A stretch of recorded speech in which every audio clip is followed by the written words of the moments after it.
இரவு 10 மணிக்குப் பிறகு room light அணைச்சிட்டு படுத்தாலும் மனசு அலைபாயுது. கடன் லிஸ்ட் மனசுக்குள்ள ஓடிக்கிட்டே இருக்கு. உங்களுக்கும் இப்படி ஒரு அனுபவம் இருக்கா? அந்த நிம்மதியற்ற இரவுகள், ஒவ்வொரு மாதமும் வட்டியும் முதலுமாக வந்து நிற்கும் அந்த பெரிய தொகை, இந்த பாரம் உங்களை பாடாய்ப்படுத்துதா? அப்படின்னா நீங்க இந்த வீடியோவை முழுசா பார்க்கணும்.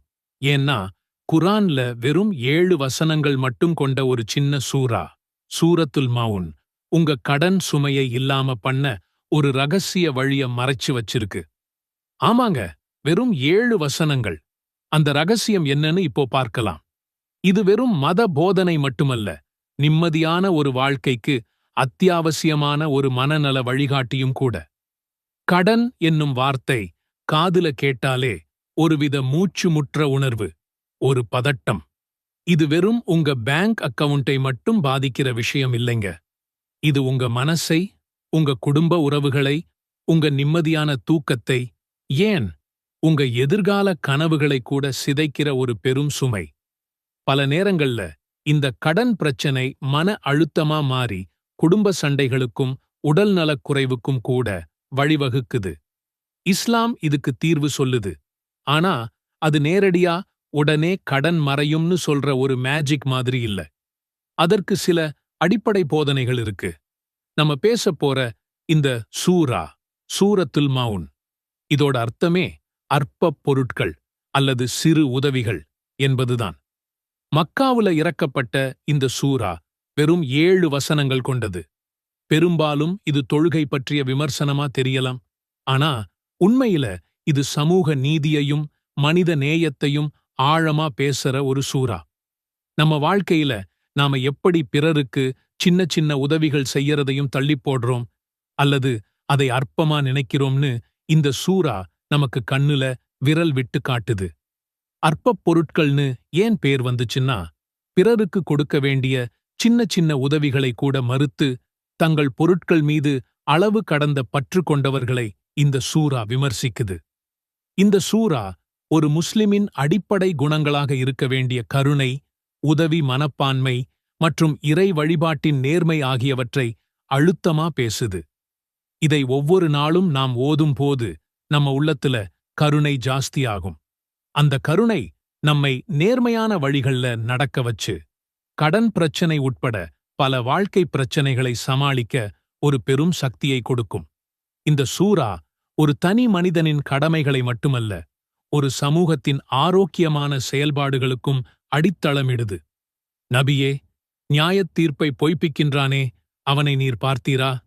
பின்னர் அவன்தான் அனாதைகளை விரட்டுகிறான். பிறர் மீது கருணை காட்டுற மனப்பான்மை, உதவி செய்யற குணம்.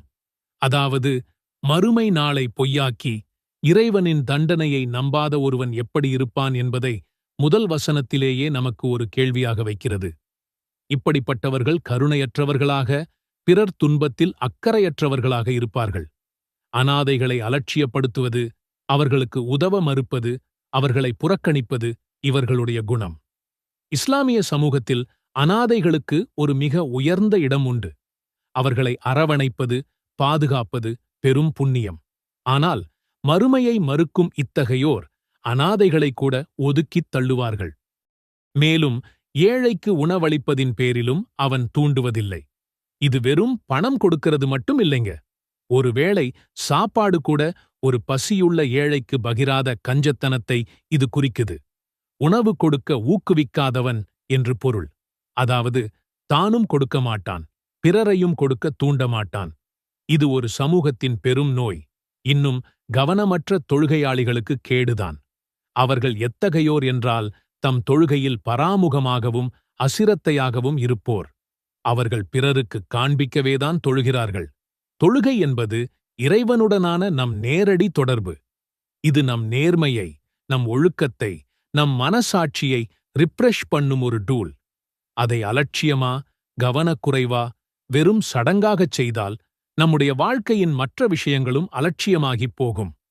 தொழுகையின் நேரத்தை தள்ளிப் போடுவது, அதன் அர்த்தத்தை உணராமல் ஓதுவது போன்ற செயல்களை இது குறிக்கும். தொழுகையை மக்கள் பார்க்க வேண்டும் என்பதற்காகச் செய்வது, அல்லது பிறர் புகழ வேண்டும் என்பதற்காக நல்ல செயல்களைச் செய்வது, இது உள்ளத் தூய்மையில்லாத செயல்கள்.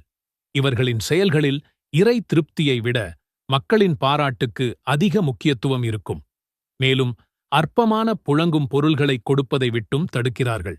இதுதான் இந்த சூராவின் பேரிலேயே இருக்கு. அற்பமான சின்ன சின்ன உதவிகளை கூட பிறருக்கு செய்ய மறுக்கிற மனப்பான்மை. ஒரு உப்பு பாக்கெட், ஒரு தீப்பெட்டி, ஒரு சின்ன உதவி, இதை கூட கொடுக்க மனமில்லாத கஞ்சத்தனம். இது ஒரு சமூகத்தில் பரவினால் அந்த சமூகத்தில் அன்பு, கருணை இருக்காது.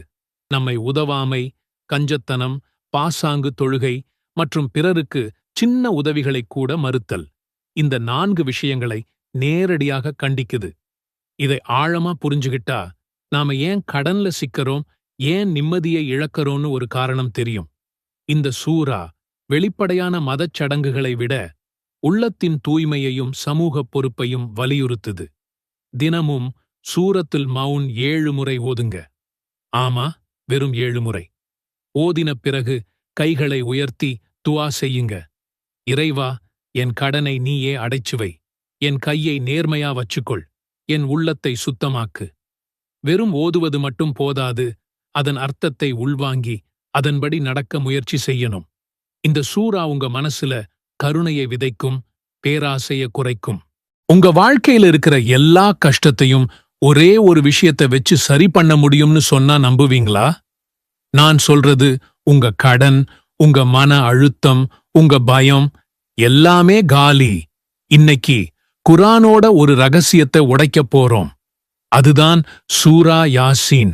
இது வெறும் பேச்சு இல்லைன்னு நிரூபிக்க அடுத்த சில நிமிடங்கள் மட்டும் இந்த வீடியோவை பாருங்க. உங்க வாழ்க்கை மொத்தமா மாறப்போகுது. குர்ஆனோட இதயம்னு இத சும்மா சொல்லலை. இது 36வது அத்தியாயம், 83 வசனங்கள்.